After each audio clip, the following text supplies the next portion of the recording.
So that's really incredible. But now, without further ado, let's find out more about today's events and how it all came about. And I'm so delighted.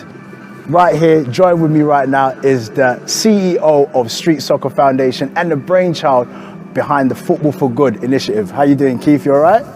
Good, mate. Brilliant, mate. Good, how are you finding it today, man? Amazing, absolutely amazing. Just flying around all over the place, but it's incredible. I was saying, but you're stressing out, but it's all good for today, man. So how did this all come about? Oh, well, so I learned actually through our CMO, Kevin, of the Year of Youth from the Commonwealth, a declaration made globally to get behind young people and give them a voice and celebrate their achievements. And that's kind of what we do at Street Soccer for our academy programme nationwide across the country. So it was one in which we felt immediately impelled to put a proposal into the Commonwealth to show our support to the Commonwealth and the Year of Youth. And I kind of conceived the idea for Football for Good as a global initiative. Yeah, brilliant. Football's so powerful, isn't it? It's a global number one sport. The number one sport, man. Number one sport. So today in itself, because we've been at Street, the England training ground, St George's Park. Now we're at the London Stadium, home of the Irons, West Ham.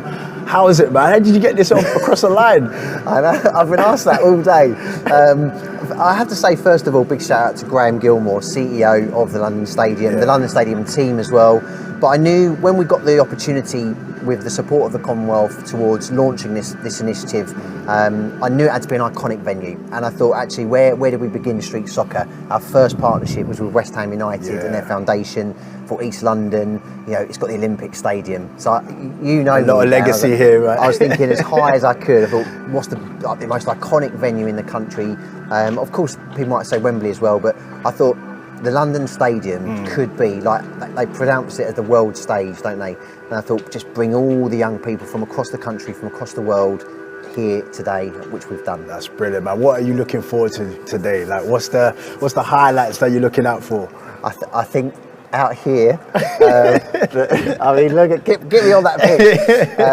I think you got your boots? Of course, I've always got my boots. Come on. But I think the live final is going to be incredible. I mean, all the group games are going on right now, as you know, and incredible competition. There's such a feel-good factor. Like, everyone's encouraging everyone, championing everyone's efforts and endeavours.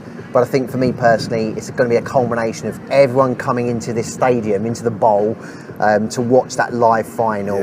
Obviously, we've got the gaming tournament as well, so there's going to be the final of that as well. But I think when we're all in this together, to be kind of centred around those finals, that's going to be a really special moment. So speaking of the gaming, like, when I was growing up as a youngster, I was always told, like, stop messing around with the games, stop wasting your time on games. But esports at the moment is, like, really booming, man. And we've got massive. Like, a tournament that's going on today. Like, how are you feeling about that? I think that's it. I think, I personally wanted to do something around the kind of digital aspect of it, because I think post-pandemic, and obviously during, but post-pandemic, there was a lot of talk around the digital aspect of learning and education and supporting people. So we did a lot through the foundation, but it dawned on me, like what you're talking about, there's exponential growth in the popularity of gaming and esports. I thought, well, we're a football-led charity. We work in partnership all over the country. There's got to be something. There's got to be a play here where we can tap into, say EA Sports FC24 and the gaming aspect, where we can, encourage and engage young people through that medium to then offer some work and education and training and opportunities. And I think that's it. Rather than playing the physical game, we thought, well, actually, they're gaming anyway, so maybe if we can do something. So this is our kind of, if you like, our pilot dive into it. It's a pretty decent pilot dive to be launching it here at the London Stadium. But Game and Microsoft, I have to say again, massive big shout out to the guys. They've been incredibly supportive. But I think, from today onwards, it's going to be a platform, because we want to really kick on into 24. Brilliant. So I'm gonna shoot you for a prediction here today. I know it's a charity event and all of that kind of stuff, but if you had to put your money on the team that's going to be in the final at least, who you reckon is going to be in the final today? Yeah, see, look, I've been asked that today. Do you know what? I'm kind of in and around. I haven't actually sat and watched a game to take all the talent in. Being PC, guys. I am being PC. I'm totally on the fence, completely on the fence. I think my classic answer will be the best two teams will get to the final, which is a silly comment, I know, but genuinely, I think everyone has shown such endeavour to get to this point. Everyone's giving it their best shot. And I think whoever ends up on the final stage, everyone around them are going to be supportive of them. And then on that final, whoever wins, I know it's a bit cheesy, but genuinely, everyone here today has already won. And I know that sounds really cheesy, but they have. No, they have. Just getting to this 100%. Point committing to the program, committing to the course, it can be really difficult, you know, because some of them have been in very difficult situations. To commit and keep coming back, showing that desire. Then obviously the coaches have responded and given them their opportunity to represent them clubs in the tournament today. I think everyone has achieved for that gain. So just quickly, so run through the street soccer project itself. Was it like a 10-week course as they go on? Yeah, so the Academy programme is our flagship course. It's very generously been deemed now as the #1 UK kind of #1 football-led project tackling youth homelessness. And it was announced on some, I think it was like a Premier League show. And fundamentally, it takes groups of young people that are currently homeless or at risk of becoming homeless, you know, vulnerable young adults, so those long-term unemployed, ex-young offenders, and it gives them a chance, right? Yeah. And the course itself is a personal development program, so it taps into a lot of mindset coaching. So we talk around themes of resilience, self-belief, confidence, positive thinking, and every theme of discussion drives a conversation.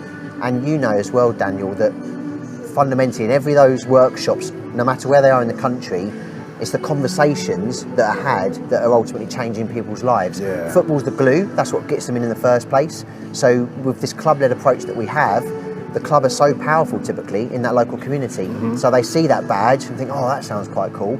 And that's what gets them in the first place. And once we've got them, so whether it's, you know, Tottenham, Chelsea, you know, Leicester City, Sunderland, whichever club it is, utilising the strength of the badge in that local community gets the young people in the first place. And then once they're on the programme, it's then those discussions in the workshop that can start taking on a bit of a journey of development. And we do that on repeat over 10 weeks. So from start to finish, you see, genuinely speaking, a real transition. So it's really rewarding work. I mean, I'm very privileged because I get to go around the country and meet these, because it matters. And I've been involved as well myself. I know, mate, honestly, and you've done an amazing job. Appreciate it, man. And but it is, and you've seen it firsthand, Daniel, haven't you? Like, I'm so privileged to go around these groups because I really want to meet these guys and thank them in person for giving it a chance. I'm really consciously aware that it takes a lot for someone, if they're in a bit of a situation, they've got a lot of things going on, for them to actually get to the right place at the right time every week, commit to a process, be really willing to be engaging in so those many discussions. outcomes. It's really, there's so many factors involved, exactly what you're saying, but to do that and do it on repeat and give it a go and keep progressing to get to that end point, that's a huge sense of achievement. And then we kick it on from there, like things like today. It's going to be a brilliant day. I can't wait to get involved. That's been great. So a huge part of today is about raising awareness for the street soccer academies.